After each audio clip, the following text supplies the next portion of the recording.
Here we go. Here I'm we so go. excited. Bring it. Oh, okay, here we go. So we've gotten so many questions. Here Okay. are some. All right.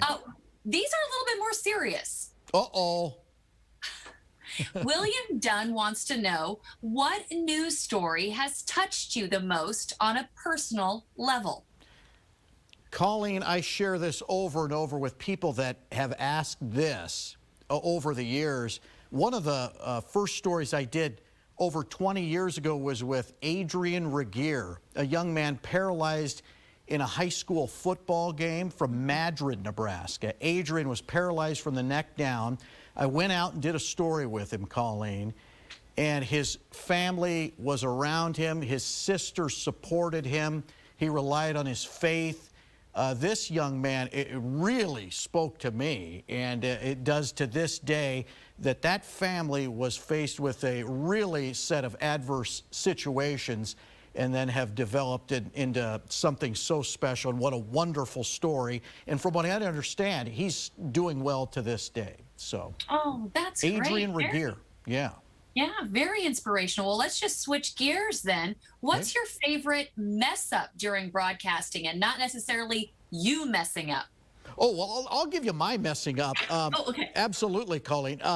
And you'll remember this story as well. I think I know it. It's kind of sad. A celebrity passed away, and when they went into my ear and said, "Seth, so-and-so has passed away, pitch to network right now," and it was during the 5 o'clock show, Colleen, I said, "Okay, so-and-so has died. We're getting this late breaking news. I'm going to go to Peter Jennings right now." And actually, Peter Jennings had been dead for about 10 years.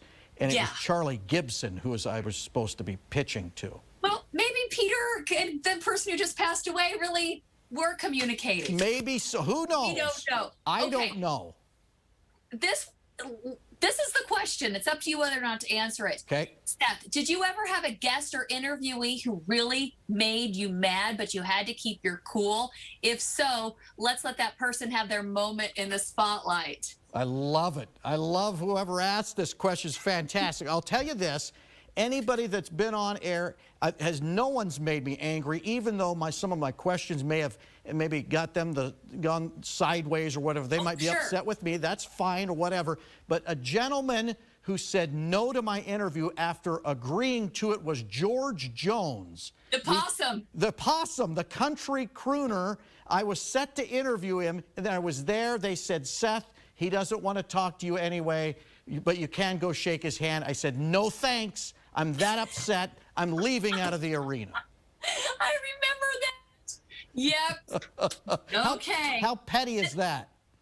Well, I mean, he said he would talk to you. Maybe now he's talking with Peter Jennings and the other person who died. Could be. They're having a party. Okay, Seth, this was tons of fun. We'll do this again. Colleen, that's great. I look forward to this. This is fantastic.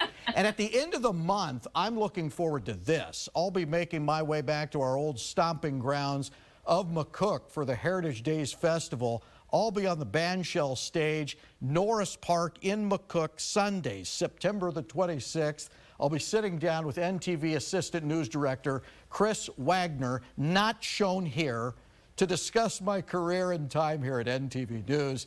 And the day before, another McCookite, you see him there, U.S. Senator Ben Nelson, also former governor, will be having a similar interview with Wags, with Chris, at 3:30 in Norris Park in McCook. Best of all, both events are free to attend. Should be a great time.